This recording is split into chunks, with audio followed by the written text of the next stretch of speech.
இது என்னடா மும்பை இந்தியன்ஸ் டீமுக்கு வந்த பெருஞ்சோதனை?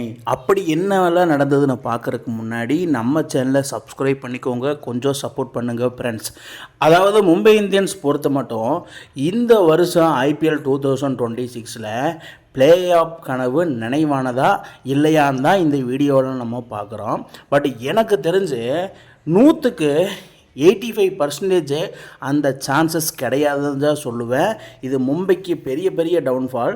பட் இப்போவுமே பார்த்தீங்கன்னா மிட்டில் ஸ்டார்னர் ரூல்ட் அவுட் ஆகிட்டார் ஐபிஎல் 2026 மும்பை இந்தியன்ஸ் அணிக்காக. பட் அவருக்கு பொதுவாக ஒரு மாதம் கெத்தா Keshav Maharaj south African temporary captain உள்ளே வந்திருக்காரு. ஸோ இவரை வச்சு எப்படி மும்பை அணி தாக்கு பிடிக்க முடியுமா அப்படின்னு சொல்லி அவங்கக்கிட்ட கேட்டால் அதுக்கு பதில் சுத்தமாகவே இல்லை. ஸோ இதனால் பேக் ஃபயர் ஆகுமா, இல்லை டவுன்ஃபால் நோக்கி செல்லும், இல்லை பாசிட்டிவாக ஒன்று நடக்குமா?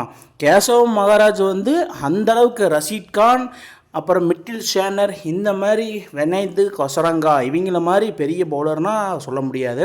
பட் குரூசியல் இம்பேக்ட் பண்ணுவார், அது நம்ம எல்லாத்துக்குமே தெரியும். எஸ்ஏ T20 அருமையாக செயல்பட்டு வந்தாப்புல பிரிட்டோரியா கேபிட்டல்ஸ்க்கு எகெயின்ஸ்டாக.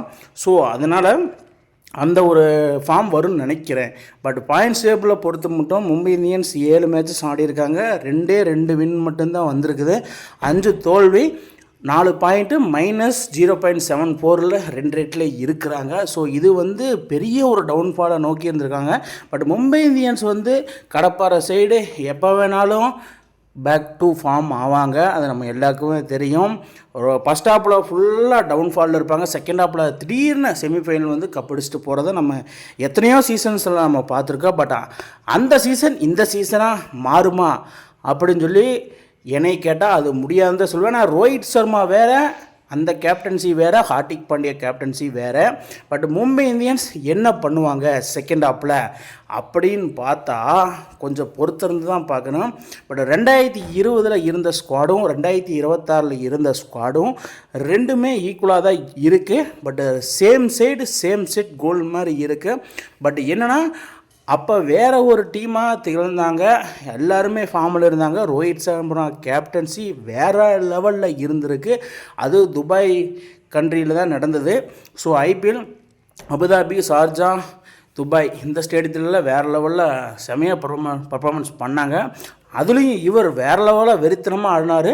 பட் இவருக்கு ஸ்டார்டிங்கிலிருந்தே சான்சஸ் கொடுத்துருந்தா மும்பை இந்த டவுன்ஃபாலில் இருந்திருக்க முடியாது. நான் ரியன் ரெக்கல்டன் நம்பி மும்பை இந்தியன்ஸ் பெரிய ஒரு பேக் டு ஃபார்முக்கு வரலாம் அப்படின்னு சொல்லி நினச்சாங்க. ஃபஸ்ட்டு மேட்ச்சை தவிர மற்ற எல்லா மேட்சும் பர்ஃபார்ம் பண்ணல. லாஸ்ட் 2 மேட்சஸாக குண்டன்டிக்காக தான் ஆடாரு. ஒரு மேட்ச் அடித்தார், 2 மேட்ச் ஆடலை. அந்த கன்சிஸ்டன்சி இவர்கிட்ட கிடையாது. பட்டு இவர் நல்லா ஃபார்ம் வரணும். பட் இவரோட ஐடியா ஹார்திக் பாண்டியாவுக்கு நிறையாவே தேவை. நிறையா டிஸ்கஷன் ரீசெண்டாக ஜாம்நகர் வேறு போயிட்டு வந்திருக்காங்க. எம்ஐ மேனேஜ்மெண்ட் கிட்ட பேசிட்டு வந்திருக்காங்க. என்ன பேசினாங்க, என்ன அஃபிஷியல்ஸ் நியூஸ் எதுவுமே வரல.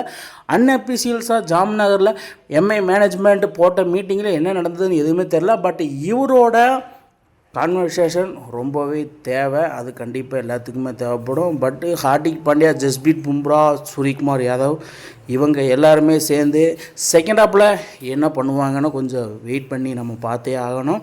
ஏன்னா ஹார்திக் பாண்டியாவோட கேப்டன்சி ரோஹித் சர்மாவை விட நல்லா இருக்குதானா சுத்தமாகவே இல்லை. ஸோ அதுதான் இங்கே மும்பை டவுன்ஃபாலுக்கு போகிறக்கு காரணம்.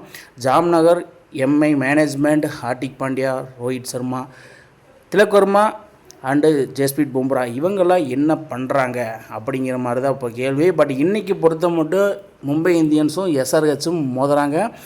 Travis Head, Abhishek Sharma, Ishan Kishan, Heinrich Klaasen, Pat Cummins இந்த பேட்டிலும் கடப்பாறை சைடு மும்பை பேட்டிலும் எப்படி ஒத்து போகுது? இன்றைக்கி மேட்சஸில் மும்பை இந்தியன்ஸ் வான்கடே பெரிய ஃபேவரட் ஸ்டேடியம் தான். பட் அவங்களுக்கு இது சாதகமாக போகுமானா தெரியல. பட் பேட் கமின்ஸு இந்தியாவையே சைலன்ஸ் பண்ணியிருக்கிறாப்புல.